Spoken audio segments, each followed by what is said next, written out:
Oke, baik. Bismillahirrahmanirrahim. Assalamualaikum warahmatullahi wabarakatuh. Terima kasih kepada panitia mengundang saya untuk berbagi ya di sore hari dari jam berapa saya nggak tahu ini udah mulai dan masih 200 ya 200-an dokter ataupun perawat atau bidan mungkin yang berpartisipasi pada acara ini.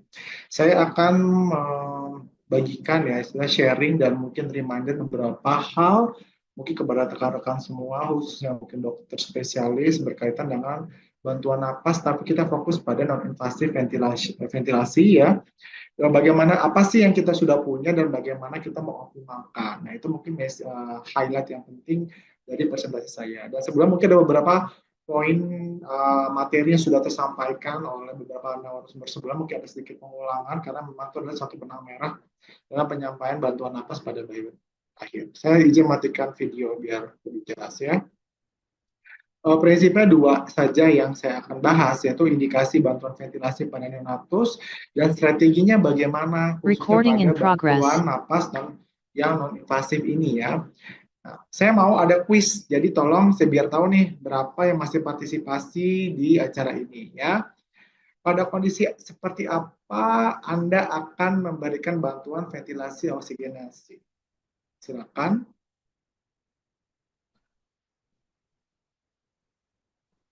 Silakan. Ini bisa ketahuan juga ya panitia berapa sih yang masih fokus gitu kan. Ada F, nggak ada F. A, B, C, D, nggak ada F-nya dokter. Oke, saya lihat sudah ada cukup banyak yang respon. Ya tentunya ini penting karena kita tahu indikasi bantuan ventilasi oksigenasi tidak hanya membantu mereka mengalami perbaikan masalah utama, tetapi juga ada suatu efek samping yang sudah disampaikan oleh Dr. Reza sebelumnya. Ya, jadi kita mengulas sedikit bahwa indikasi bantuan ventilasi secara umum, mau invasif, monoinvasif, semua prinsipnya adalah memperbaiki suatu proses gangguan pertukaran gas. Ya, bisa karena apa? Contoh kondisi hipoventilasi.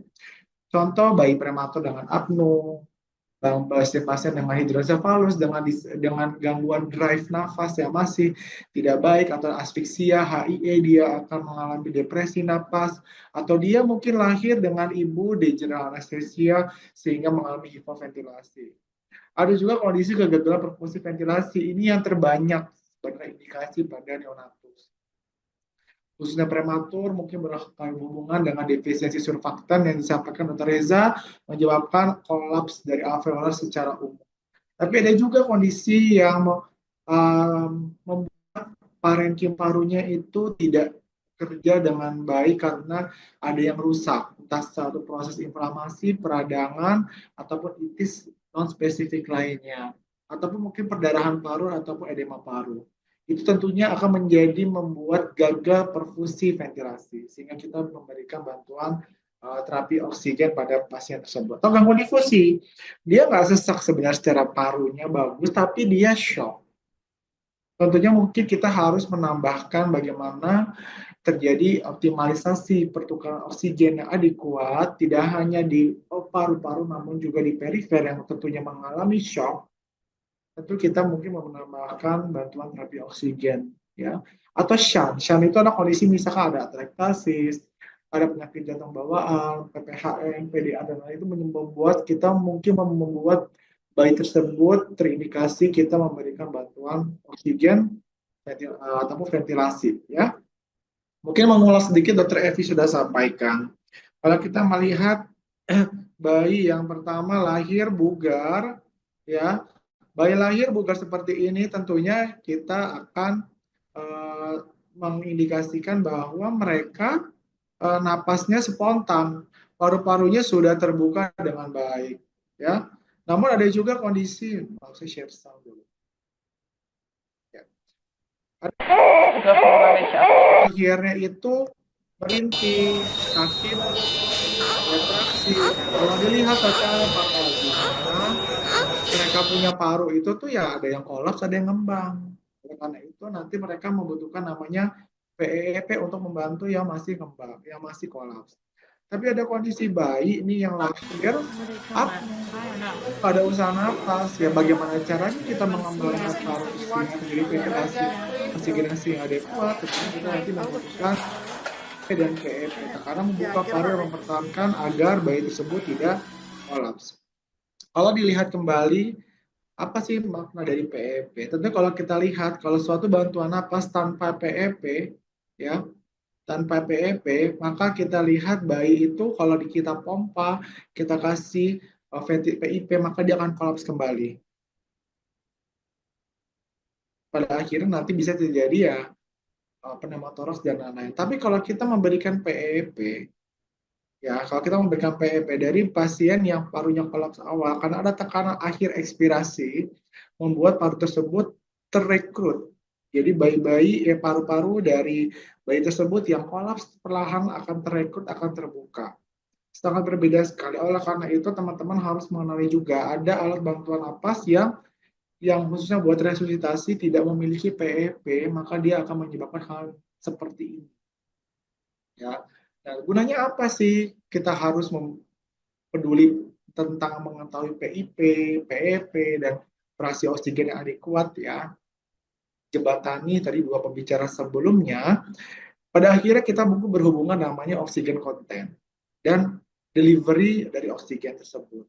Tentunya kalau dilihat dari kesetaraan ini, delivery oksigen itu membutuhkan banyak parameter. Jantung yang sehat atau kadar output yang bagus, HB yang cukup, saturasi yang tercukupi, sehingga yang tentunya diembankan oleh tugas dari paru atau saluran nafas.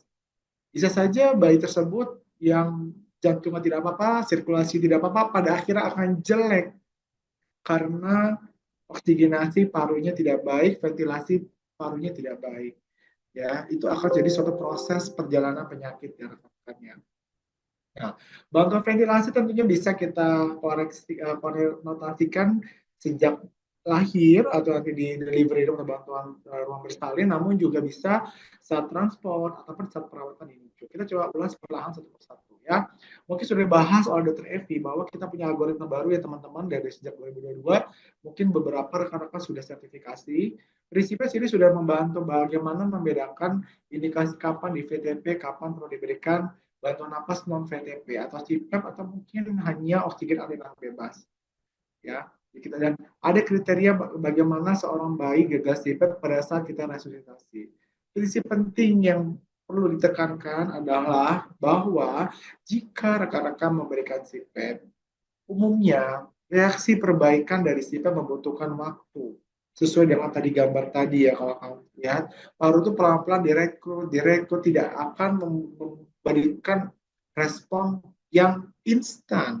Jadi kalau teman-teman memberikan CPAP 1 menit belum ada respon yang adekuat dari retraksinya, dari merintihnya, mungkin butuh 2 menit sampai 5 menit. Jadi oleh karena itu jangan terburu-buru menganggap bahwa seorang bayi mengalami gagal CPAP. Score down sudah seperti disinggung, sebenarnya sudah ada score down revision tapi belum banyak publikasinya. Di sini penting untuk sebagai komunikasi bahwa derajat sesaknya berapa. Bukan berarti pada saat resusitasi kita harus menghitung downscope. Kita bisa lihat secara kualitatif dari gangguan distress nafasnya. Nanti juga akan berkorelasi, mungkin Dr. F sudah sampaikan, kalau dia sesak ya maka masih kita bisa berikan CPAP. Kalau sesak napas sedang maka pertimbangkan CPAP ataupun NIPT yang saya akan bahas selanjutnya. Namun kalau berat maka harus diintubasi karena akan mengalami gagal napas. Nah, kita masuk ke ruang bersalin. Umumnya kalau mereka memiliki distress napas ringan sedang, tadi dengan distress napas retraksi merintih, CPAP masih menjadi pilihan utama. Walaupun sudah banyak beberapa penelitian ya, penelitian membandingkan dengan NIPPV maupun HHFN, namun sifatnya non-inferiority study. Jadi sifat menjadi utama. NIPPV walaupun CPAP, HFN mereka memiliki efek meningkatkan kapasitas residual fungsional, akhirnya meningkatkan proses pertukaran oksigen lebih baik. Akan tetapi, oleh NIPPV khususnya mereka sangat bermakna pada bayi-bayi di bawah 28 minggu untuk mengurangi risiko intubasi. Sedangkan HHF bagaimana? Itu masih sifatnya non inferior, artinya banyak studi yang terbatas pada kondisi di atas 24 minggu. Nah, pada penelitian sekarang berjalan di RSCM masih berjalan menggunakan HFN di um, delivery room atau di ruang resusitasi dibandingkan dengan CPAP. Kita tunggu saja update-nya apa hasil penelitian lokal di RSCM. Lalu bagaimana dengan stres napas berat? Kalau di napas berat tentunya seperti ini tadi sudah kita ulas, jadi sudah mengalami parunya kolap dan tidak ada upaya napasnya sehingga kita terindikasi untuk memberikan PTP dengan PIP, PEP, sesuai dengan mungkin dokter Evi sudah sampaikan pada saat proses resusitasi. Ini penting sekali kita ketahui karena ada istilahnya LCPAP. Walaupun strategi membuka paru open lung itu penting sejak resusitasi. Jadi jangan sampai kita berhalangan. Kondisi RDS pada prematur ya terkadang itu tidak bisa kita gantikan dengan hanya memberikan oksigen saja. Mengapa demikian? Seperti gambar sudah saya sampaikan sebelumnya. Mungkin RDS yang ringan, mungkin dia proses adaptasi saja. Terkadang bisa kok dok saya kasih oksigen asal kano baru 2 hari atau 2 jam itu RDS-nya perbaikan. Itu memang pada kondisi mungkin mereka yang relatif tua prematurnya. Akan tetapi pada mereka prematur yang di bawah 34 minggu, apalagi fungsi surfaktannya, jumlah surfaktannya belum kuat, membuat mereka membutuhkan CPAP untuk membantu mengembangkan paru. Nah, namun ada juga kondisi penyakit-penyakit yang dasarnya bukan berkaitan dengan RDS ya, kekurangan surfaktan.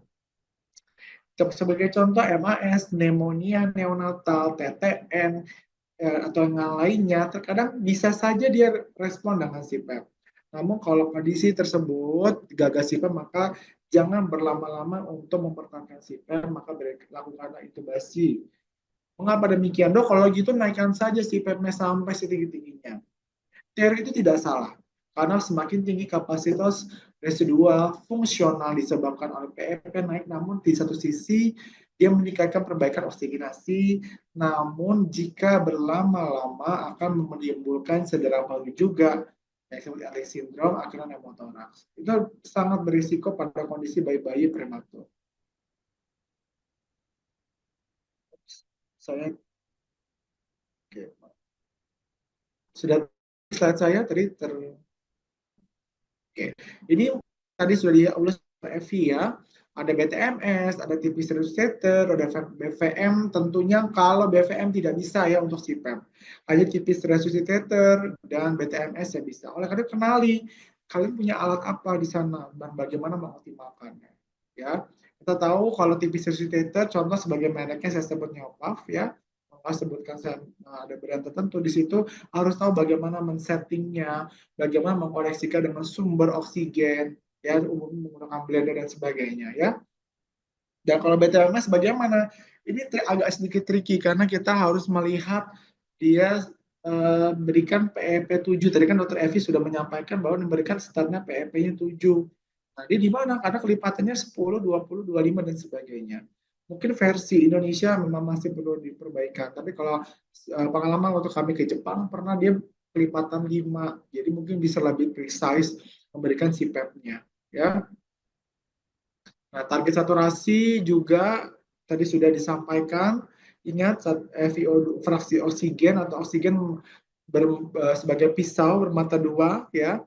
Kita ingat juga setting awal dengan PEP 7 namun harus ingat ketika gagal pesan saya adalah jangan terlalu terburu-buru menaikkan PEP.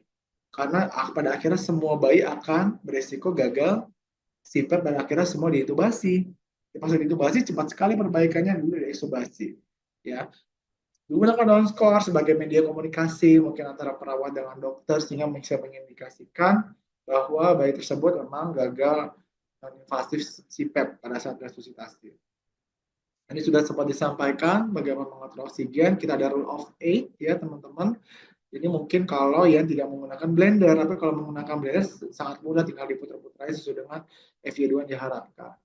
Nah, kita masuk pada challenge ya. Mungkin interface penting ya teman-teman kalau ruang bersalin kita menggunakan apa? Tentunya semua pasti menggunakan face mask ya dengan tipis resuscitator-nya atau dengan BVM-nya ataupun dengan BTMS-nya.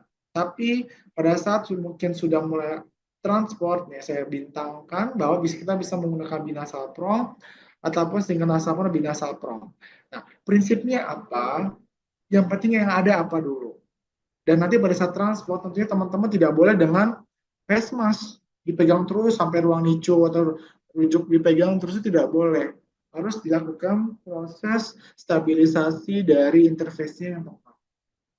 Pakai binasal pro atau single nasal pro. Silakan sesuai dengan apa yang.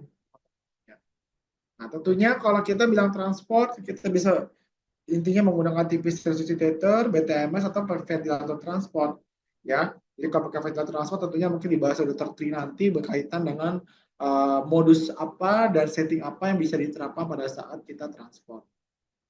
Nah, pertanyaan kedua untuk menjembatani materi selanjutnya, seorang bayi 32 minggu 1.500 gram. Saat ini usia 4 hari, pasien didapatkan retraksi dan merintih dengan saturasi 88%.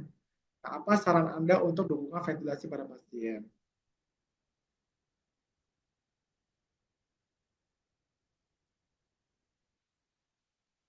Yes, maaf.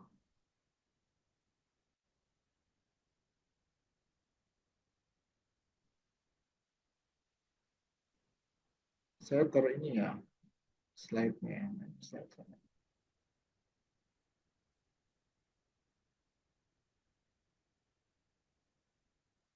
Oke, kita lihat.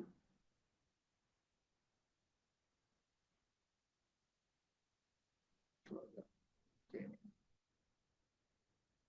kita rest kalau ada masalah.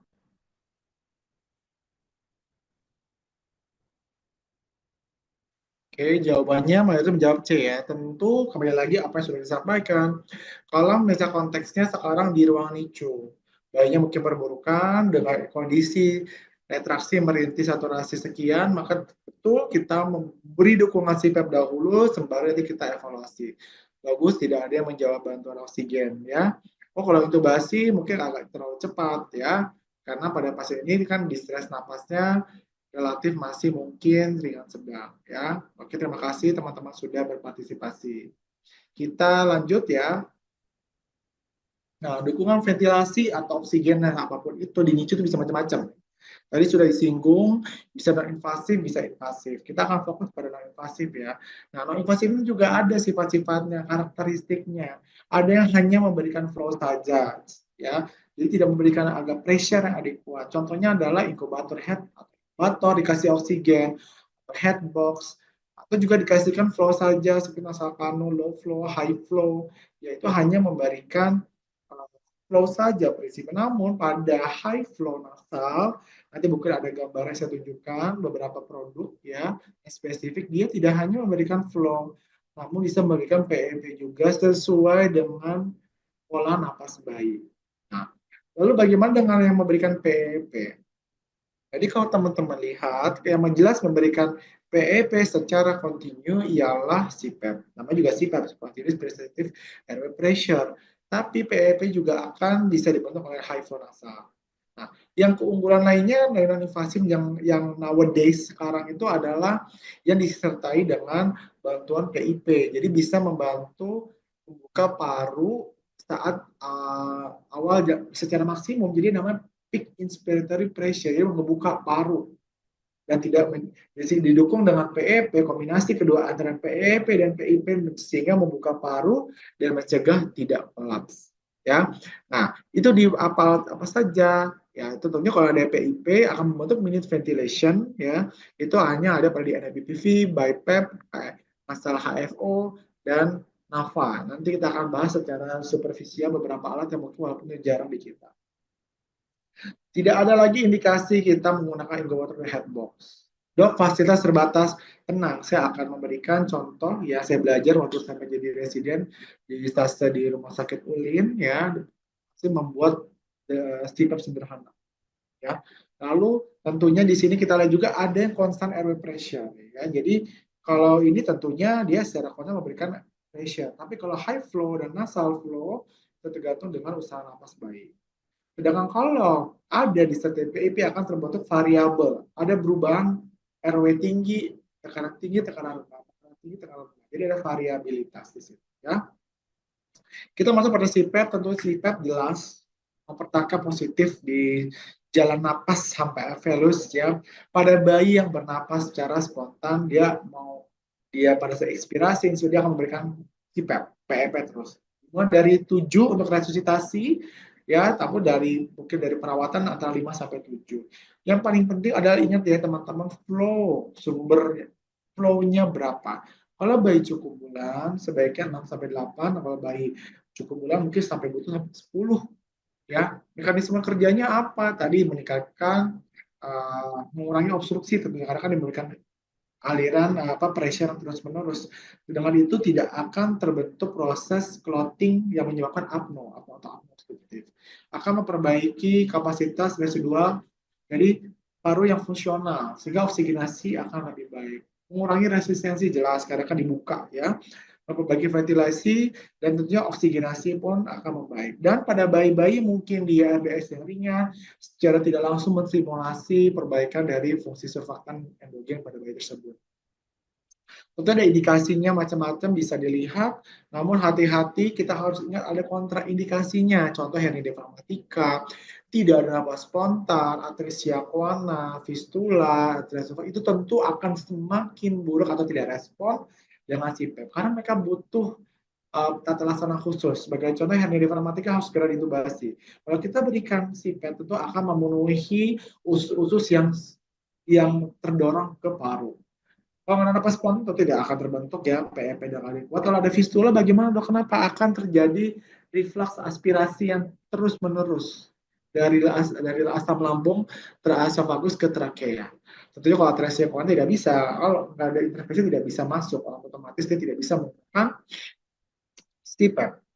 Ya, CPAP ini tentu ada risiko pneumotoraks pada PEP yang tinggi, overdistensi akan menyebabkan gangguan aliran darah balik, jumbo dan sebagainya, atau kita sebut juga CPAP belly ya. Harus kenali gagas CPAP. Ini berikut kriteria-kriterianya ya, PEP sudah 8, rasio oksigen yang butuhnya lebih dari 40%, atau CO2-nya tinggi, ada distress napas yang signifikan atau apnea signifikan, disertai berani, maka harus itu dianggap gagas CPAP. Tipe CPAP bagaimana? Prinsip dari yang saya akan sampaikan dari saat ini ialah kita punya 2 jenis CPAP. CPAP yang secara generator memang kayak kita sebut constant flow CPAP, yang seperti bubble CPAP atau temannya. Ada juga yang constant flow tapi dengan bantuan dari ventilator. Nah, bedanya apa? Mana yang lebih unggul? Tentu yang CPAP yang langsung digenerate oleh ventilator akan jauh lebih baik dibandingkan yang CPAP bubble. Kenapa demikian? Sudah ada penelitiannya, meta-analisisnya, khususnya untuk kasus pasca ekstubasi.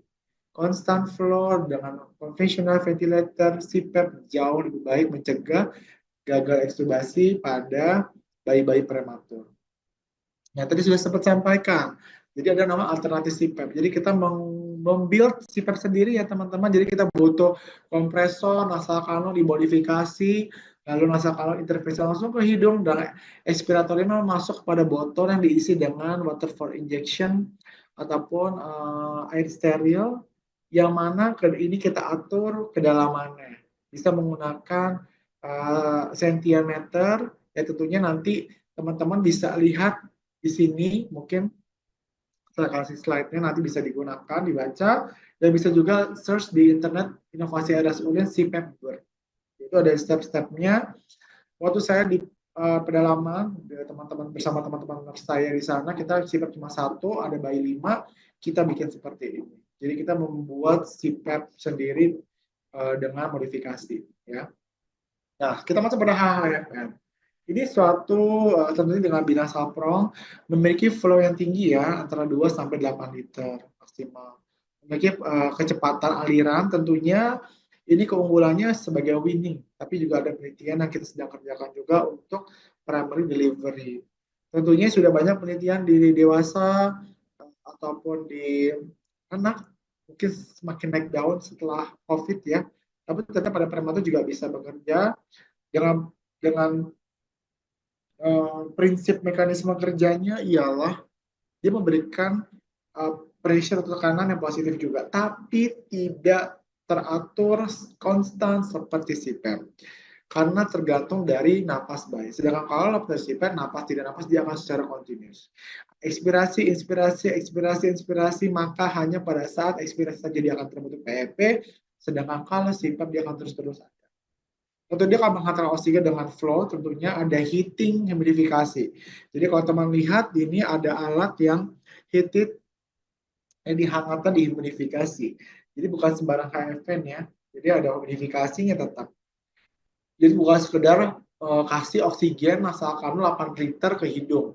Tidak, itu beda sifatnya dengan HFN. Karena di HFN dia selain dikoneksikan kepada humidifikasi dan penghangat sehingga aliran udara yang masuk ke paru-paru bayi tetap hangat dan tidak menyebabkan cedera pada fili-fili dari saluran napas bayi. Banyak benefitnya ya, mengurangi stiffness belly tentunya. Perawat lebih suka pakai HFN dibanding CPAP ya, terutama berkaitan dengan interface-nya, berkurang risiko trauma nasal, risiko penanganan jauh lebih rendah. Tapi ada kerugian tadi saya sempat sampaikan bahwa dia tidak bisa memberikan PEP yang terukur secara pasti, tergantung dengan pola napas bayi, ukuran kamu, flow dan sebagainya. Ada indikasi bahwa bayi tersebut kalau kita berikan HFN itu dia gagal, mirip sekali dengan ketika gagal dari CPAP. Nah, di sistem HFNC yang tersedia ya teman-teman, mungkin ada nih Vapotherm yang luaran terbaru dari suatu perusahaan, dia bahkan punya oxygen generated. Dia bisa mengatur kalau bayinya dia ternyata butuh FVD, dia akan naik sendiri dan sebagainya. Dan memiliki flow interface khusus. Tujuannya dari situ dia akan membantu mengeluarkan CO2 juga. Sedangkan kalau HFN pada umumnya tidak akan terjadi pertukaran CO2 yang adekuat, bukan tidak ada ya, dilakukan seperti bilang pada alat ini. Tapi kalau teman-teman menggunakan HFN dengan modifikasi dari apa yang sudah ada, misalkan Fisher Paykel ya, dengan modifikasi silakan. Tapi prinsipnya adalah dia sebagai winning dari CPAP ya, mungkin dia juga butuh pemantauan.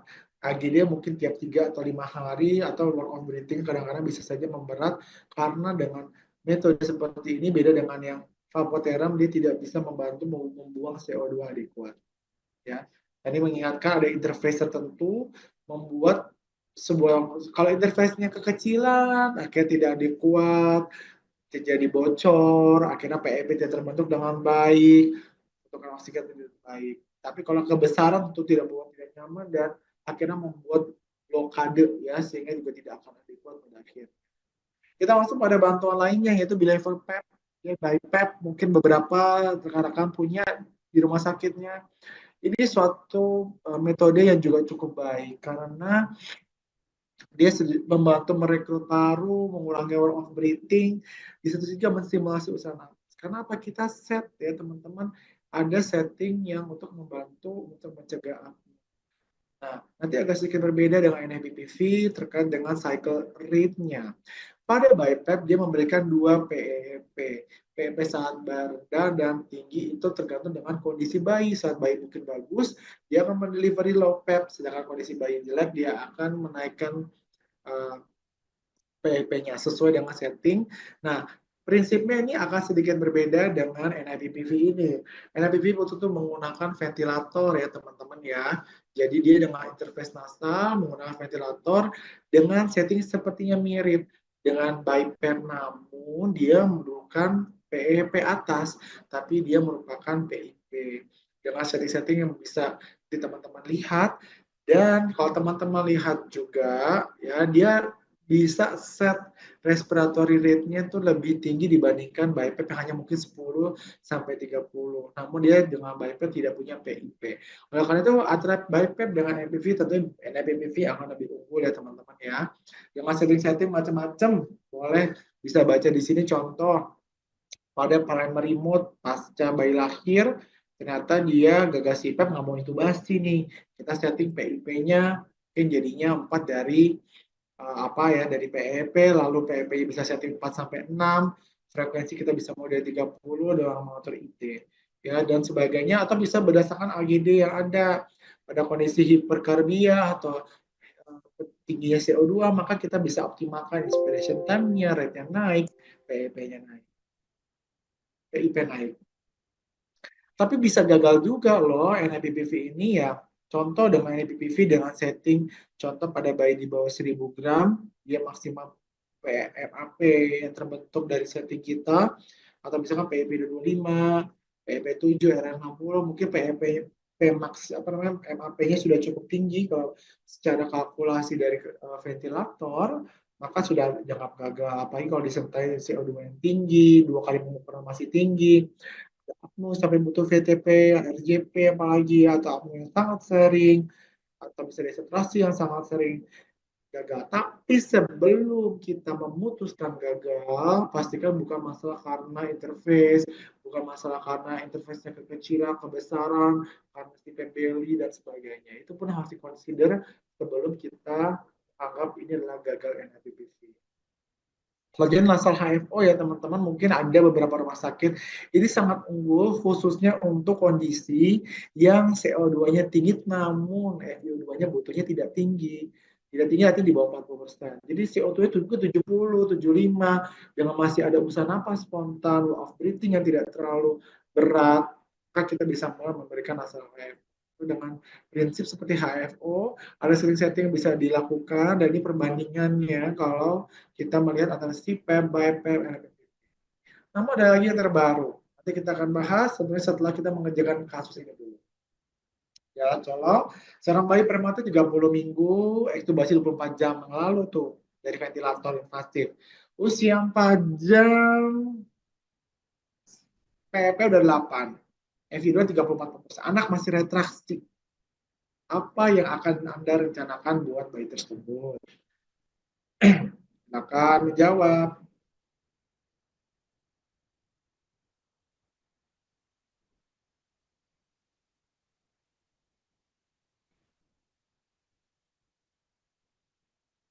Wah, pintar-pintar semua ya. Ini dari 20 yang menjawab ya.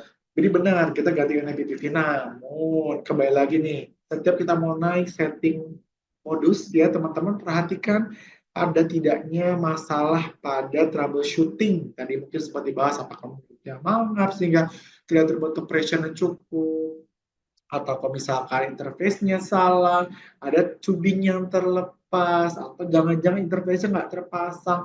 Hal tersebut harus dipantau dulu, dipastikan tidak ada masalah, baru kita naik modus atau setting. Ya, kita semua. Oke. Jadi ada alternatif lainnya. Jadi kalau berdasarkan penelitian yang ada, jadi pada kasus yang mana kita sudah anggap sepertinya si Pep gagal, kita harus memikir modus yang lain ya. Kalau kita di sini ada tangganya ya teman-teman, kita bisa lari ke BiPAP. BiPAP nggak punya, maka kita pertimbangkan bisa menggunakan NIPPV dengan setting tadi itu masalah hypo kalau memang cenderung CO2-nya yang tinggi, bukan FiO2-nya.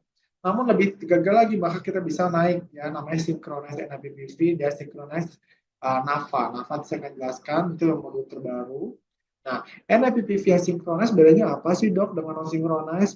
Nah, pada synchronize dia akan ada suatu seperti sensor yang kapsul yang kita taruh di abdomennya ya, atau kayak sensor ataupun detektor untuk mensinkronisasikan antara usaha napas bayi dengan tekanan yang akan dibutuhkan bayi tersebut dengan apa tekanan yang akan dikeluarkan oleh ventilator NIPPV.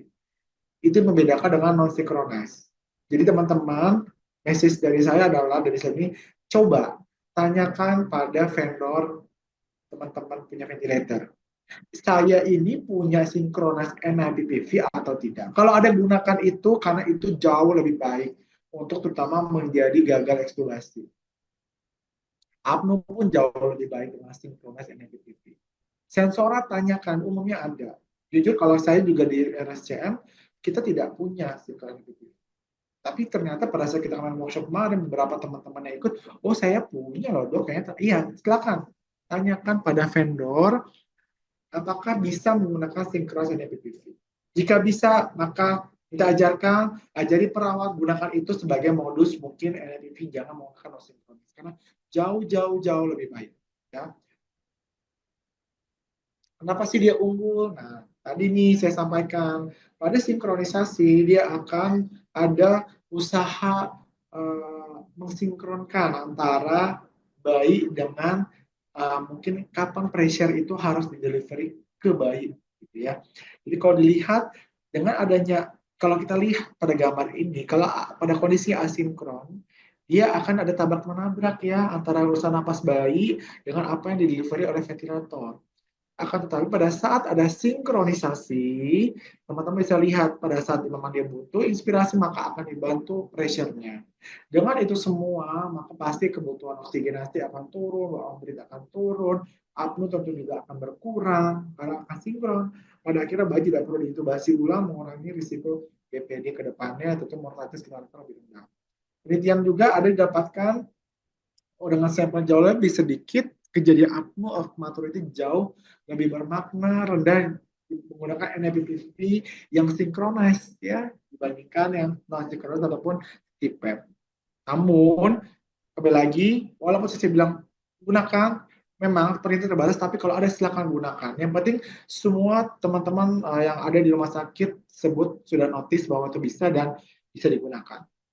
Selanjutnya NAVA. NAVA itu paling baru dan menurut saya juga dari beberapa literatur ini yang terbaru karena apa? Ternyata dengan modus ini teman-teman punya interaksi yang baik antara pasien dengan ventilator.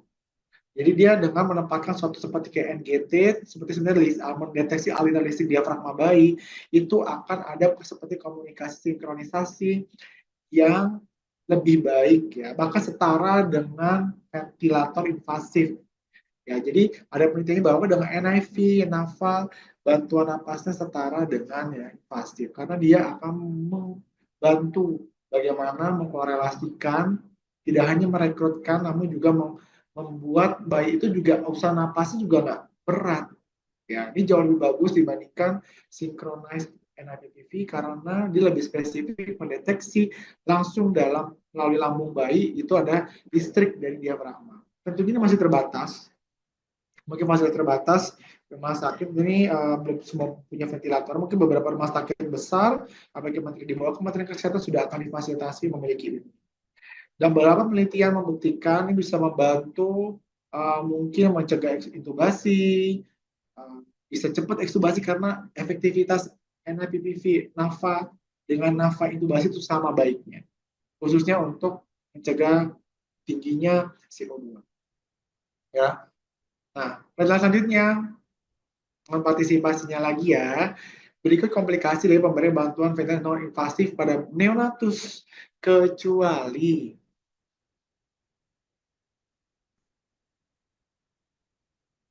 coba saya senang nih ya. Ternyata masih banyak yang ikut ya sampai sore hebat.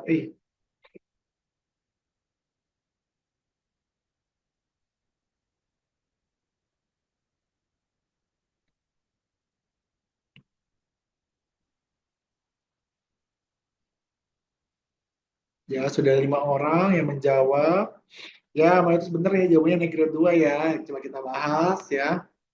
Salah satu memang challenge. Ya, challenge tadi mungkin sudah disampaikan oleh dokter Reza bahwa ventilasi non invasif ini ada challenge-nya loh. Jadi ya semua pasti ada konsekuensinya. Namun bukan berarti dengan adanya komplikasi tidak bisa digunakan. Jadi intinya ada troubleshooting yang harus kita kuasai, khusus dari sisi nurse ya, dari para nurse, nursing care-nya tuh beda bagaimana mencegah iritasi kulit, hidung, mukosanya, tidak jadi jebol ya, septumnya atau infeksi, apalagi pada motor. Tentunya dengan ada pemantauan monitor yang baik, kita akan bisa mencegah terjadinya masalah-masalah komplikasi tersebut. Sebagai contoh tadi, sesuai dengan kuis yang tadi, tentu neck grade 2 bukan bagian dari komplikasi.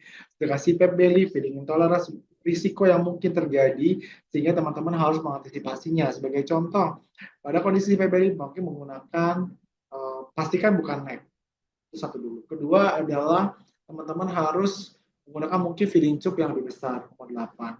Jika bisa posisi prone, maka lakukan posisi prone, maka itu akan mengurangi CPAP belly dan tadi. Ya tadi ya tantangannya ya perawatan hidungnya mungkin tiap 4 jam harus diperhatikan nurse-nya nurse tolong perhatikan ya apa kalau dia pakai short binasal prong atau dia menggunakan emas maka harus diperhatikan jangan sampai ada lecet. Humidifikasinya harus jalan, jangan terlalu dingin, jangan terlalu panas juga. Ya positioning juga menentukan keberhasilan terapi non oksigen invasif. Sudah disampaikan Dr. Reza, saya sedikit menyinggung karena message penting terkait juga kita dalam bulan prematur, hari prematur di dunia. Salah satu message yang penting mungkin sampai lebih hati-hati. Tadi oksigen bagaikan pisau bermata dua. Jangan sampai kita memberikan oksigen terlalu tinggi, mau saturasi 99 terus, padahal itu sebenarnya tidak diperlukan oleh bayi. Jadi kalau ini ada tabel stop ROP ya, yang kita tahu juga ternyata target oksigen itu tuh sekarang sudah harus melihat kasusnya. Di satu sisi kalau kita terlalu tinggi oksigen akan menyebabkan oksidatif, BK bebas, bisa BPD, NEC, bahkan tadi NOP.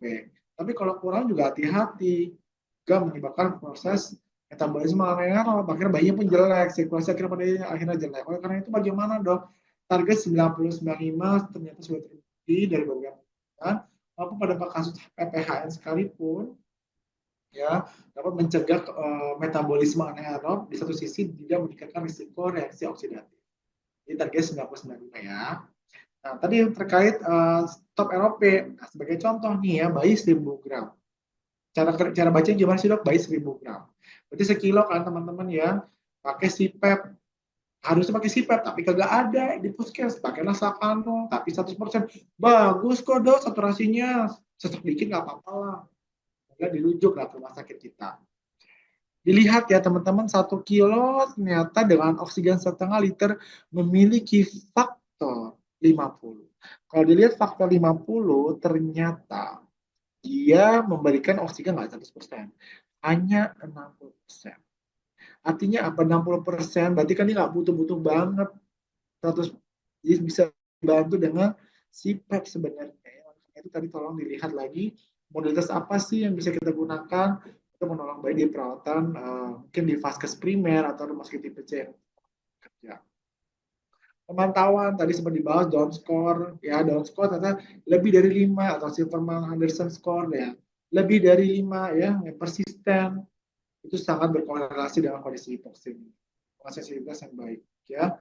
Apalagi 24 jam pertama ternyata dia pakai down score tetap tinggi di atas 4, nah, hati-hati tuh, nggak bisa tuh dia pakai non invasif, mungkin perlu diintubasi atau mungkin dicoba udah lebih tinggi. Ini gagal terapi non invasif seperti sudah saya sampaikan. Ini saya meresum dari beberapa bantuan napas ya, sudah saya coba sampaikan sebelumnya. Nah ini step ladder mungkin sudah disinggung juga oleh pembicara sebelumnya, bahwa gold standard tetap CPAP, kriteria gagalnya bisa naik ke NIPV non sinkronis, sinkronis atau masalah HFO jika memang dominannya ialah CO2 yang tinggi, atau lebih baik punya NAFA lebih bagus lagi ya, karena dia setara NIV NAFA dengan invasi NAFA ya, tentunya harus tahu kegagalan, dia gagal dari non invasif, jangan berlama-lama. Kalau berlama-lama itu akan mengakibatkan gangguan metabolisme, gangguan delivery, dan akhirnya bayinya jelek. Jadi jangan lama untuk memutuskan untuk basi. Tapi jangan ragu juga, setelah cepatlah bayi bagus, perbaikan oksigenasi kurang dari 30%, jadi sangat berkurang, pressure sudah kurang dari 16, maka segerakanlah ekstubasi dengan berbagai pilihan. CPAP boleh, NIPV boleh, silakan. Nah, untuk resumenya juga, mana sih yang lebih baik? Tentunya kalau dilihat dari sini, saya membandingkan sampai dengan masalah HMO saja tentunya. Di sini ada bantuan primer, semua relatif baik ya, toxipac, NPPV, bilevel, masalah HMO. Sedangkan HF masih dalam proses penelitian, ya, terutama di LSM. Tapi ini semua bisa. Tapi yang paling bagus membuang CO2 ialah masalah HMO, dan diikuti dengan NPPV dan level PEM. Sedangkan untuk APNO semua cukup baik, sudah menopang, namun paling bagus adalah NPPV, khususnya sinkronis NPPV. Nah, kesimpulannya bahwa bantuan oksigen saluran nafas bisa dari konteks saat delivery room, transfer ruang perawatan in NICU, dan harus paham ya indikasinya apa. Dan habis itu kita udah tahu nih punya alat apa, modalitas apa, bagaimana evaluasinya, pemantauannya harusnya gimana. Mau klinis, mau pakai AGD, mau ronsen, silakan. Tentunya sesuaikan dengan fasilitas yang ada. Terima kasih. Saya silakan jika ada yang ingin bertanya.